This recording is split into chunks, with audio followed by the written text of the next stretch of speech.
है, पूरा रणवीर बरार की एक्टिंग करेगा। पहले तेरे को वो वाला नहीं खाना चाहिए था, पनीर वाला। सही करा, शिमला मिर्च कम कर दी। बहुत कम करी है। बहुत कम करी है।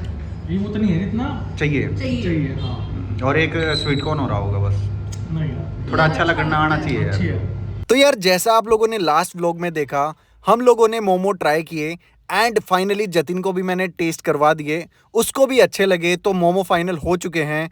अब बारी आती है हमारे नूडल्स की। इसी के साथ हमारी टिक्की पूरी बन चुकी थी एंड आजकल क्या हो रहा है कि हमारे पास चीजें बढ़ गई हैं, जिसकी वजह से काम भी बहुत ज्यादा बढ़ गया है और हमें स्टाफ की रिक्वायरमेंट है, बहुत ही कम बढ़ रहा है स्टाफ। तो अभी तनु भी आती है किचन में हेल्प के लिए मोस्टली टाइम, एंड यहाँ अपने शेफ चॉपिंग कर रहे हैं चीजों के लिए, क्योंकि अब हम नूडल्स की टेस्टिंग करेंगे। इसके लिए हमारे शेफ ने सबसे पहले कढ़ाई को रेडी किया और ये तरीका तो भाई मैंने पहली बार देखा।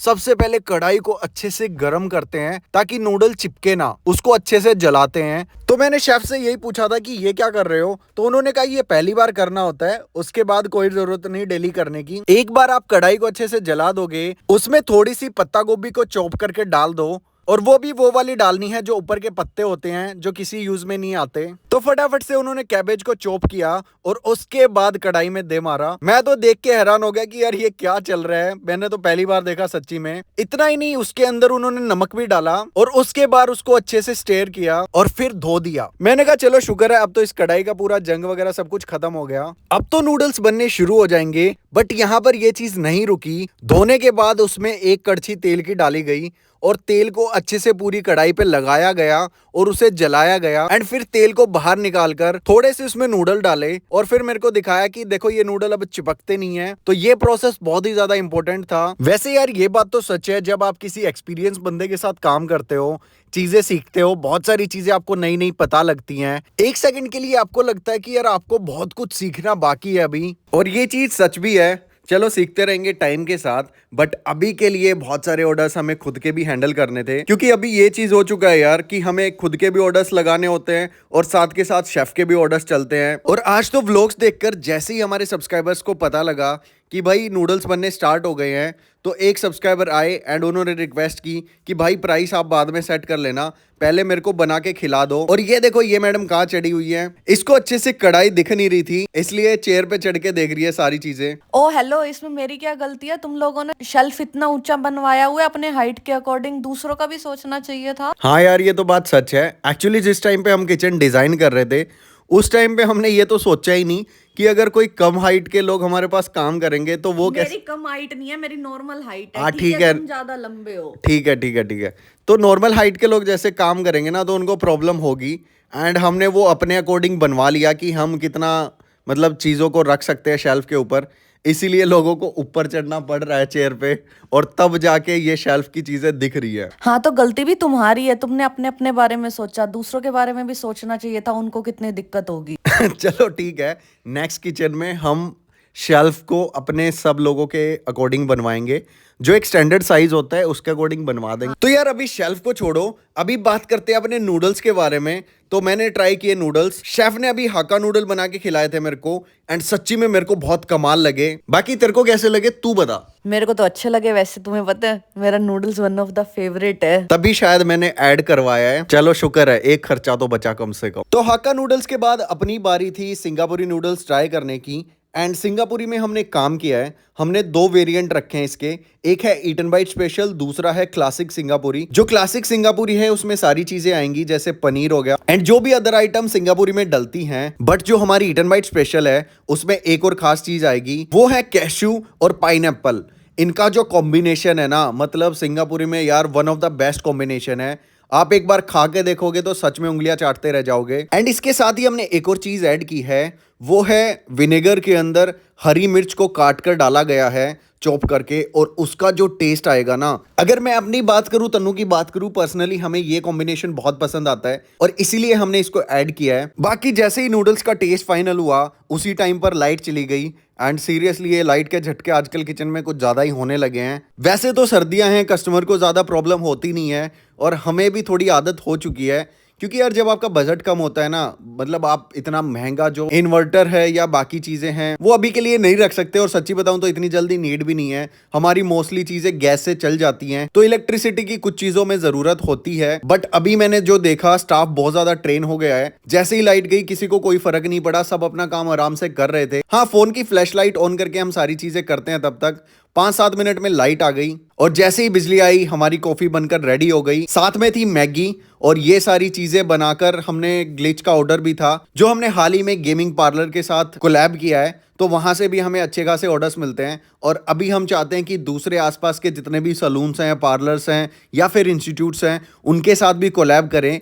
क्योंकि पहले ये था कि हमारे पास सिर्फ अमेरिकन आइटम्स हैं, अब तो हमारे पास पास्ता भी है, नूडल्स भी है, मोमोज भी हैं, तो सारी चीजों का टेस्ट तो बड़ा कमाल का लगेगा एंड लोगों के अच्छे खासे ऑर्डर्स आ सकते हैं। एंड सच बताऊं तो यार अभी हम टेस्ट के ऊपर सबसे ज्यादा फोकस कर रहे हैं।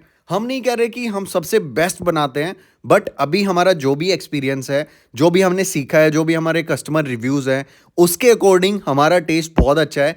हाँ, टाइम के अकॉर्डिंग हम अपने आप को इंप्रूव कर सकते हैं, चीजों को, नई नई चीजों को ऐड ऑन कर सकते हैं। जैसे कि अभी हमारे शेफ पास्ता बना रहे हैं, तो ये बन रहा है white sauce pasta, and chef ने मेरे को बोला कि मैं सबसे पहले आपको व्हाइट सॉस पास्ता ट्राई करवाऊंगा, आप फिर उसके अकॉर्डिंग मेरे को बताना कि क्या चीज़ मेरे को ऐड ऑन करनी है।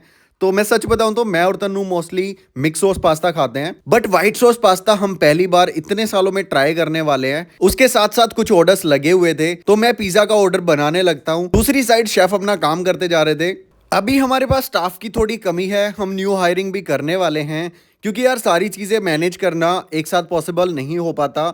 शेफ का भी हाथ बटाना होता है, बाकी हमारे जितने भी आइटम्स हैं वो भी सेम टू सेम हमने रखे हैं। अभी हम खुद से डिलीवरी भी करते हैं, तो उसमें भी हमारा टाइम जाता है। तो मैं सोच रहा हूँ कि 2-3 स्टाफ को हायर कर ही लेते हैं। एंड हमारे बिजनेस में क्या होता है कि मोस्टली शाम को काम ज्यादा होता है, क्योंकि यार फास्ट फूड खाने के लिए लोग शाम को ज्यादा निकलते हैं, तो स्पेशली हमें शाम को ज्यादा लोग चाहिए। बाकी साथ के साथ मैं पास्ता भी देख ही रहा था कि कैसा बन रहा है, और आजकल मैं काम करता हूँ, घर से ज़्यादा कुछ खा के नहीं आता, क्योंकि मेरे को पता है कि वहाँ पे ट्रायल टेस्टिंग होगी, तो बहुत सारी चीज़ें मेरे को खानी पड़ेंगी। और कई बार ये होता है ना कि टेस्ट हैम्पर हो जाता है जब आपको भूख ही नहीं हो, तो इसीलिए मैं घर से कम खा के आता हूँ या बिल्कुल भी नहीं खा के आता, ताकि टेस्टिंग में कोई भी प्रॉब्लम ना हो। हर एक चीज को अच्छे से टेस्ट किया जाए, उसके टेस्ट को फील किया जाए, और तब अपना ओपिनियन रखा जाए क्या चीज इसमें चेंज करने की है, क्या नहीं है। जैसे कि जो व्हाइट सॉस पास्ता भी शेफ ने बनाया, उसमें मेरे को लगा कि थोड़ी सी ग्रेवी कम है, पास्ता थोड़ा सा और ज्यादा क्रीमी होना चाहिए मेरे अकॉर्डिंग, और साथ में वेजीज की क्वांटिटी भी ज्यादा होनी चाहिए। तो मैंने ये दोनों सजेशन शेफ को दिए।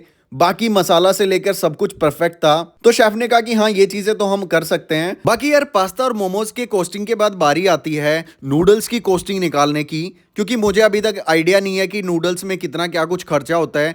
उसी के अकॉर्डिंग हम देखेंगे कि मार्केट में क्या प्राइस नूडल बिक रहे हैं और क्या प्राइसिंग हम अपनी सेट कर सकते हैं। तो मैंने शेफ को बोला कि कुछ प्लेट आप नूडल बनवा दो, मेरे भी कुछ फ्रेंड्स आने वाले हैं, उनको भी मैं टेस्ट करवा दूंगा और वो भी मेरे को रिव्यू दे सकते हैं, और साथ के साथ मैं इसकी प्राइसिंग भी निकाल लूंगा। तो ये बन रहे हैं हमारे eat and bite special noodle, और इसकी कॉस्टिंग निकालने में ज्यादा कुछ करना नहीं है। जस्ट आपको एक चीज करनी है, शेफ जो चीजें डाल रहे हैं उनको बस आप नोट करते जाओ कितनी क्वांटिटी में क्या चीज जा रही है, एंड उसके बाद देखना होता है उस रॉ मटेरियल का जो प्राइस है मार्केट में वो क्या चल रहा है, क्या प्राइस में आप उस चीज को लेके आते हो अपने पास। ऐसे करके हम नॉर्मली कॉस्टिंग निकाल देते हैं। ये कॉस्टिंग परफेक्टली तो नहीं आती मैं बोलूंगा, बट 95% तक ठीक आ जाती है। तो मैंने सारी चीजों को नोट डाउन किया। अब मुझे नहीं पता कि भाई होटल्स में प्रोफेशनल तरीका क्या होता है कॉस्टिंग का, बट मैं और जतिन तो ऐसे ही निकालते हैं, और अभी तक हमारी सब चीजों की कॉस्टिंग बहुत अच्छे से निकली है। उसी के अकॉर्डिंग हमने अपने प्राइसिंग सेट किए हैं। बाकी ये सारे नूडल्स मैंने अपने दोस्तों को टेस्ट करवाए, एंड उन्होंने कहा कि यार बहुत बेस्ट है, टेस्ट बहुत अच्छा है, अभी के लिए कोई भी चेंजेस की नीड नहीं है। हाँ, आप अपने कस्टमर रिव्यूज के अकॉर्डिंग भी देख सकते हो। मैंने कहा ऑब्वियसली यार हम ये चीज तो नोट डाउन करेंगे, हम हर एक कस्टमर से रिव्यू पूछेंगे कि आपको कैसा लगा कैसा नहीं लगा। तो भाई सारी चीजें करके रात को 11 बजे हम किचन को क्लोज कर देते हैं, क्योंकि उसके बाद मेरे को, जतिन को और तन्नू को बहुत सारी चीजें इधर से उधर करनी थी। छोटा भीम को ज्यादा सीरियसली ले गया तू।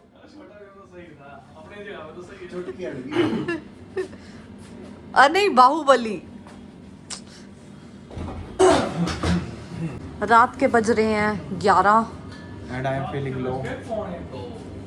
हाँ, बिजनेस तभी कहते हैं बिजनेस चलाना आसान नहीं होता। मेरी वाइफ ठीक कहती थी जॉब कर लेनी चाहिए, फिर मैंने उसे जॉब पे रख लिया। कहीं नहीं रखा भाई, कहीं नहीं रखा, अब वो मेरे बिजनेस के काम जो कितना करती है। कहीं नहीं रखा। देखो हम भले ही ना कमा रहे हो बट हमसे तो दुनिया कमा ही रही है, हम असल में हैं दुनिया के। हाँ, यू आर गिविंग एम्प्लॉयमेंट। ठीक है। आपको कितना विश्वास है कि ये सुबह बंदा 8 बजे आके सामान ले जाएगा? नहीं, कितना विश्वास है? 1% भी नहीं है। मैं ले जाऊंगा, मैं सच बोल रहा हूँ, मैं तेरे को सच बोल रहा हूँ। आपके यहाँ 2 पार्टनर, दोनों आपको अच्छे से जानते हैं।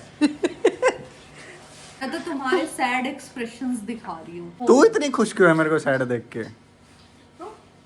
मैं अभी मजाक के मूड में हूँ। ये चल रही है क्लीनिंग। मैं ऐसे बंदे से शादी करती जो बहुत दारू पीता हो। ओहो, जल्दी मर जाए और तुम प्रॉपर्टी पे राज करो। रोज मार रहे। अभी कितने बजे तनु? 12:15 बजे किचन क्लोज कर रहे हैं हम। ओए ठंड कितनी ज्यादा है। अब हम जाएंगे एक्टिवा पे। गली पूरी सुनसान पड़ी है यहाँ पे। टाइम देख लो, टाइम कितने बज गए? नहीं दिख रहा कुछ भी। 12-15 हो गए। तो यार बस ऐसे ही थोड़ी मजाक मस्ती और सारा काम निपटाने के बाद हम किचन से निकले। ऑलरेडी हम काफी लेट हो चुके थे बट क्या करें, ये सारी चीजें भी करनी जरूरी थी क्योंकि सुबह सुबह स्टाफ आएगा, उनको कोई भी प्रॉब्लम नहीं होगी इसके बाद। एंड ऐसे ही मस्ती करते हुए रास्ते से हम जाते हैं घर की तरफ। आपको मिलते हैं कल। अगर आपको हमारी जर्नी पसंद आई तो लाइक शेयर सब्सक्राइब जरूर कीजिएगा। मिलते हैं कल के ब्लॉग में। Bye bye.